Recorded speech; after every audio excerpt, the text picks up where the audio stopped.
नमस्कार. आपली personal space म्हणजे बेडरूम. आज बेडरूमविषयीच बोलू.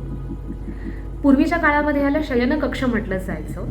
त्यावेळेला ते दालन फक्त आणि फक्त आपल्याला झोपेसाठी, शयन पर्पजसाठीच वापरलं जायचं. पण आताच्या काळामध्ये ना, बेडरूम ही मास्टर बेडरूम ह्या कन्सेप्टमध्ये बऱ्याच गोष्टीसाठी आपण त्याचा वापर करतो.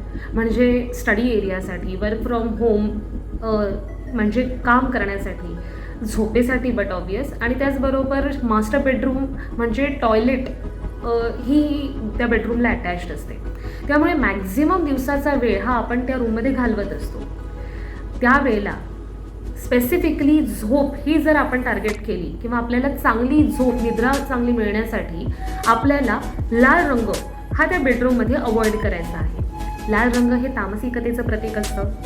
आपल्यातली तामसिकता किंवा आपल्यातला डॉमिनन्स किंवा आपल्यातली तीव्रता ही न वाढवण्यासाठी आपल्याला लाल रंग या बेडरूममध्ये जर अवॉइड करता आला तर ते अतिशय चांगलं सगळ्यांसाठीच. इति वास्तुवाच.